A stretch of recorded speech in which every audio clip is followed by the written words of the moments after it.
Stop scratching your ear hole. We're recording now. Let's do this. Dude, my ear hole itched.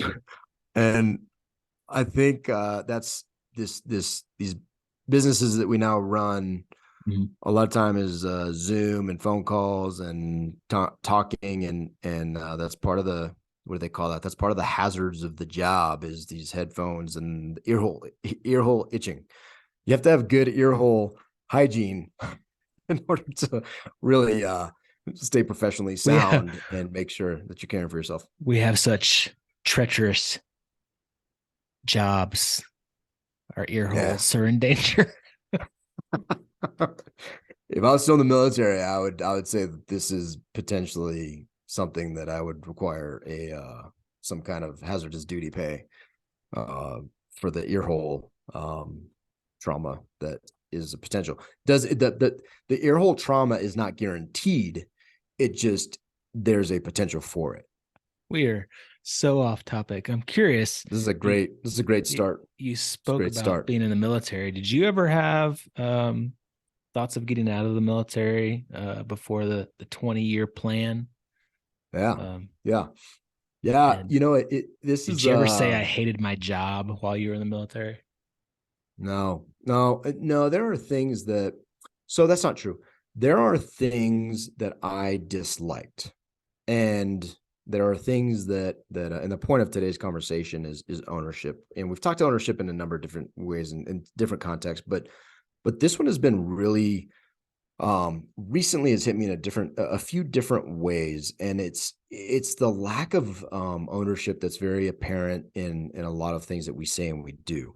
And I started thinking back to my military career, and I've become fascinated at the number of people in the past, like and even start at the academy when I really think back, and there were times I'm sure that I said this, and but I can honestly say that I never lived in it.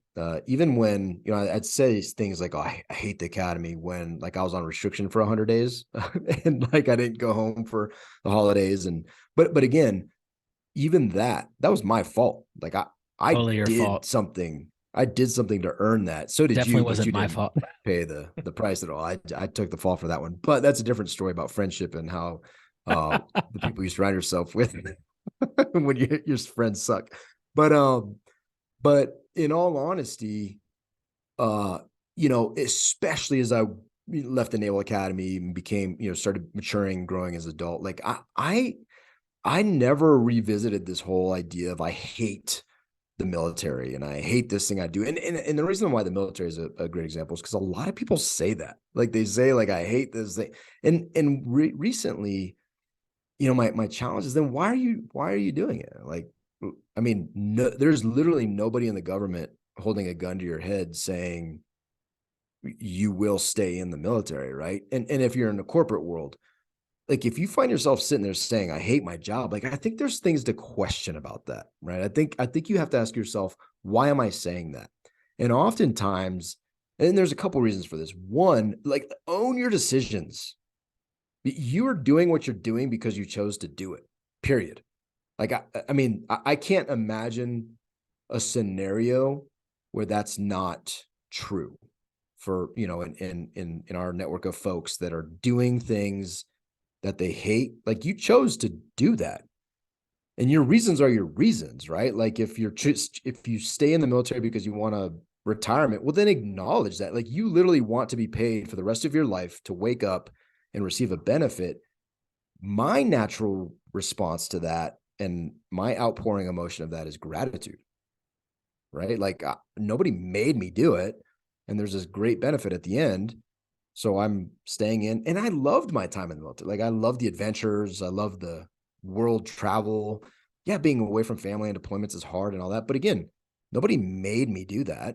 There was a negotiation with the detailer. Hey, I'm going to send you overseas. Uh, okay. Do you choose it or are you getting out? I choose it. All right, cool. Like you chose it. Awesome. Execute. Like nobody may do it, right? And so this idea of hating what we do has become very fascinating for me. And also it completely, not only does it put you in a negative frame of mind, Like you wake up every morning hating what you're doing. Like to me, that would just be terrible. Um, but like, is it enabling you to pay your bills? Is it enabling you to have healthcare? Is it enabling you to like do a number of things? If the answer is yes, then shouldn't there at least be some ownership to say thank you? I don't know. It's just a very curious thing, and it goes beyond that, right? It goes to how you read texts and interpret them. Like, own your response, dude. Like, if it makes you feel bad, then reach out to the person with a phone call. Like, you don't have to sit in your anger forever. If Yeah. you read posts that piss you off, like, well, own it. Like, you're not going to change those people. So either stop reading it, or if you want to engage with a civil discourse and a meaningful, intelligent conversation, do that. But like, to stew in it and say you STEW, not STU in it, like, or to say like, oh, I hate this person's things, and like not own your own part of that is just an interesting concept to me. Yeah, I think the human condition sides to wanting our cake and eating it too,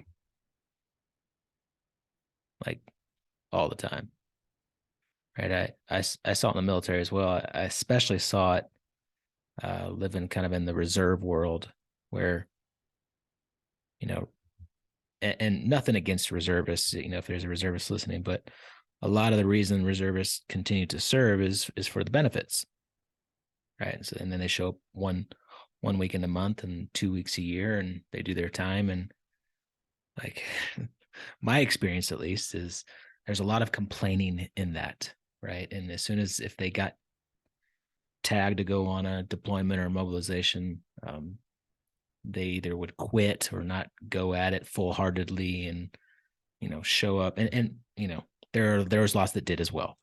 But what I experienced was I saw a lot of people wanting their cake and eating it too. They wanted all the benefits, but they didn't want to do any of the work that you have to do to get the benefits. Like, And how many people do you know when they start receiving their retirement pay complain about that check every month? yeah, right. Yeah, right. Like, I hate this check every month. It's the worst. Yeah. Well, it makes me think about parenting a little bit too. Like, you know, we're um, we're trying to teach our children to take responsibility for the things, the choices that they make, right? And uh, we had a conversation with our oldest teacher, and our teacher was basically told us to, like, hey, set yourself up and allow for your children to fail, and give them the opportunity to make their own choices and learn at the younger age when the stakes aren't so high, of like taking ownership for things and making their choices. And if they make the wrong choices, they fail and they learn from that. And so, like, we've recently told our daughter, our second grader, that we're going to stop reminding her when homework is due, when her library books are due, when her next book or her project is due for school. And she has a project coming up in a week. She hasn't gotten very far on it. And like, it's hard for us parents to like watch your kid potentially fail based on the choices that they're making. Like, she comes home from school and she wants to go outside and play with the neighbor kids instead of doing the work, the project, right? She wants her cake and she wants to eat it too. But eventually we're going to get down to the wire. And if she hasn't worked on it, like, it's either going to be she's going to fail, or she's going to work, all night long and get it done. And the goal is that she learns to take ownership of that and realize that she has made those choices, right? Mm-hmm. And I think, as adults, we should probably look at that more a little bit too. Like, take a little bit of I think so. internal reflection, and like, these are all choices that we make, and there are consequences to those actions, on the positive or the negative, and stop blaming other people for those consequences, because it Well, all. I'm just curious, how many, when you were XO of your reserve unit, like how many times did you um give the ultimatum of you will continue to serve or I'm going to kill you. Like how many times do you do that? Zero. Zero times, right? Like there's nothing forcing anybody to continue down specifically that path. If you're in a corporate job and you hate it, um, there are other ways that you can pay the bills, right? Like if you choose the golden handcuffs or the golden handcuffs, because we allow them to be the handcuffs. They're unlocked handcuffs, right? They sit on your wrists and you allow them to hold you in whatever decision you made. It's not a real thing. They're like, I mean, if they were literally golden handcuffs, I'd just take them and sell them for the gold and be good to go, right? Like it's not even it's a fairy tale. It's a fake thing that you create. And so I think, and where this all goes, and it's just interesting because I, more than pointing it out in others, like I've see it all around me.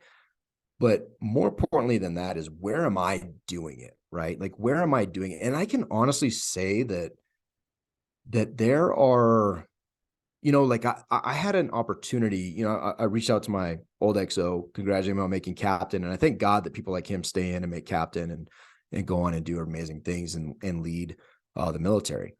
I knew that that was not for me. And I had the opportunity after being a commanding officer to be very competitive for captain, right? Like I knew that. And that comes with a nice pay raise and it comes with better retirement benefits, like all the things that comes with it. But I chose based on the things that I wanted to do and the ownership of what we wanted to build, we being you and I, that the decision was easy. And dude, I've not looked back one time. Like it's not a thing that I think about. There's no woulda, shoulda, couldas. And I probably, not probably, if I chose to stay in, I'd be making more money than we are now. It'd be a better paycheck than our But current. you wouldn't have as much fun, David. I wouldn't, dude. And I guarantee you, and I told my wife this. She's like, what if we can get this awesome duty? And I was like, the duty station, we could maybe get something awesome. Probably not, but I mean, I'm gonna be stuck in DC is probably the guarantee, which I was like, that sounds absolutely horrible to me. And the job I'd be doing sounds even worse to me. And I knew that. I knew I would hate those things. And so I made a decision because no detailer was holding a gun to my head saying, you will do this, because that's not a thing. The decision was mine and I made it. And I have no regrets, dude. Like no regrets, right? But again, it's not me saying that that's a great thing that about me at all. It's simply saying that we can all do those things. And there's a level of empowerment that's been life-changing to me, has absolutely changed my life. Just the simple thing of owning my decisions. Like I literally was looking at a dessert last night and I told myself, I'm like, okay, I choose to eat this or not. And I chose not to. Actually, last night I chose to, but I choose to eat this or not. And I chose to last night, and I never thought about it again, right? But previously I was like, you know what? This is not serving who I want to be. And I made the decision like it made it a different decision for me, and it made it easier than it's ever been in the past because that level of ownership was like, hey, it's just not serving who I want to be, who I know I am. Right. And so I didn't, and it wasn't a big deal. But the point is, we can all just change our language and it changes a lot of things, right? The way we talk about our wife, the way we talk about our friends, the way we talk about our job, recognizing that these are all things we chose changes the entire feeling and the entire environment around those things. And it empowers you. It helps you to recognize the power in yourself that you have to make decisions for yourself. And that can free you to do and be whomever you want to be. Right. Or Yeah, man. not whomever you want to be, but it frees you to be who you truly were created to be and who you, if you took the time to know who that person is, to go towards who that person is. And that is so empowering and it's a beautiful thing. And I love seeing people perform in their identity and their creation, because it also gives back to us in an amazing way. I get to see that person at their highest and best. And that helps me to be inspired and all the other good things that come from that. I chose on Sunday to eat 5 of those Easter Reese's peanut butter egg things, the ones with Oh, like dude, lots of peanut butter those are and, the and just a very little those bit is of the chocolate. best. Those are the Those are the best, dude. five though. That like I love those. Five's a lot, bro. I regretted that decision. Yeah, five's like I can do normally one for me. Like I'm like, okay, that was good because I don't want to go into this. This should be another This should be real a full talk, but episode. with the proportion of in the holiday Reese's, the proportion Mm, of chocolate to peanut butter is like freaking perfect, dude. the Like I best don't like Reese's peanut butter cups, but the Christmas trees and the Easter eggs, Easter eggs. bomb, Yep, bomb. They don't hate their job. No, they don't whoever hate it. made that thing, they love their job That's right. because they made a miracle, a modern miracle. We all Oh, have the power to choose. That's it. amen. See ya. Giddy up.